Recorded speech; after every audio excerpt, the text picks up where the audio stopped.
67वीं BPSC के प्रारंभिक परीक्षा जो 8 मई को था उसका पेपर लीक हो गया था और उसके बाद तमाम हंगामा हुआ था। आर्थिक अपराध इकाई को उसकी जांच सौंपी गई थी। बिहार का वह पहला केस था। लेकिन अब जो आर्थिक अपराध इकाई ने जांच की है उसमें जो मामले आए हैं वो सुनेंगे तो आप चौंक जाएंगे और आपको तब लगेगा कि ये गैंग या ये यूं कहे कि इनका किस तरह का जाल बिछा हुआ था। नमस्कार, मैं हूं राकेश कुमार, आप देख रहे हैं final post. BPSC paper leak मामले में अब तक 9 गिरफ्तारियां हो चुकी हैं और ये जो अभी तत्काल जो गिरफ्तारी हुई है वो हुई है एक व्यक्ति 40 वर्षीय अमित कुमार की। अमित कुमार सिंह मधेपुरा जिला के सुखासन का मूल निवासी है और ये पटना के लंगर टोली स्थित पंचित बैठका के पास रहता था। ये इस मामले में क्या था, कैसे था, इसका खुलासा जब हुआ है तब समझ में आई है कि बात कि किस तरह ये जो गैंग था क्वेश्चन लीक कराने से लेकर परीक्षा दिलाने तक अलग अलग इनके लोग थे जो उस काम को अंजाम देते थे और इसमें अमित कुमार सिंह का अहम रोल था।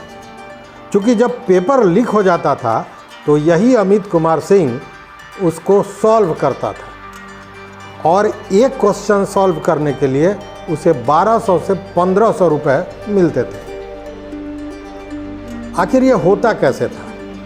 तो इसका आर्थिक अपराध इकाई ने जब पूछताछ की तो अमित कुमार सिंह ने पूरा खुलासा किया है।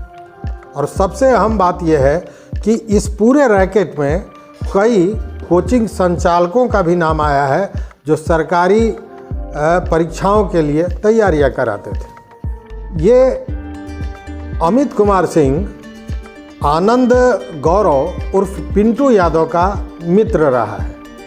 अब आप कहेंगे कि आनंद गौरव कौन था, तो आनंद गौरव ही इस पूरे स्कैम का सरगना है जो अभी फरार है।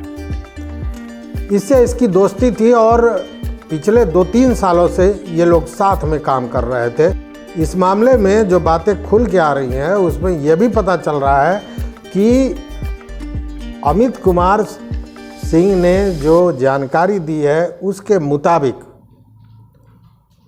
इस मामले में कई कोचिंग संस्थानों के संचालकों का भी नाम आ रहा है और उसने कई संचालकों के नाम का खुलासा भी किया है। अब यह दूसरी बात है कि आर्थिक अपराध इकाई इन संचालकों के नाम का खुलासा इसलिए नहीं कर रहा है कि इससे जांच पे असर पड़ सकता है। अब यह होता कैसे था?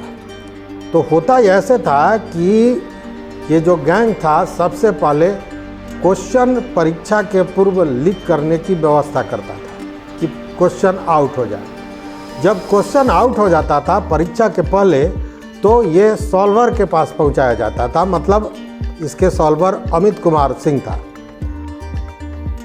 अब सॉल्वर का काम यह था कि कम से कम 110 से लेकर 130 क्वेश्चन को वो सॉल्व करे और सॉल्व करने के बाद वो उन छात्रों तक पहुंचाया जाता था जिसके परीक्षा की व्यवस्था अलग की गई थी। आपको याद होगा जब मामला का उजागर हुआ तो छात्रों ने जो वहाँ परीक्षार्थी थे जिन्होंने बवेला किया था उन लोगों ने स्पष्ट कहा था कि 2 कमरे ऐसे थे जिसमें सेलेक्टेड छात्रों को रखा गया था और उनको मोबाइल ले जाने दिया जा रहा था और तमाम तरह की बातें आई थी। लेकिन अब ये छात्र कैसे जुटाते थे यह भी जानने वाली बात है। इसमें बताया यह जा रहा है कि ये जो गैंग था वो उन कोचिंग संस्थानों से संपर्क रखता था जो प्रशासनिक परीक्षा के लिए या सरकारी परीक्षा के लिए कोचिंग कराते हैं। उनको ये बताया जाता था कि क्वेश्चन लीक होगा या आपके छात्रों को पास करा दिया जाएगा।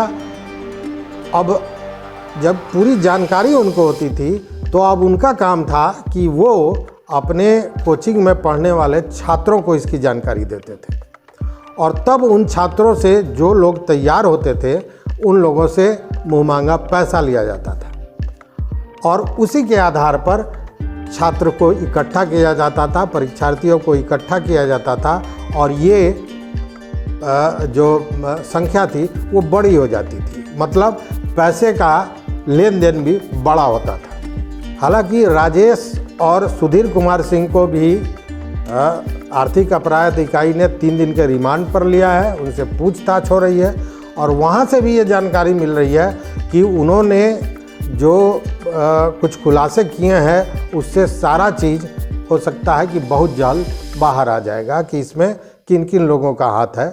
इसमें बड़े संचालक, बड़े लोग भी शामिल हो सकते हैं।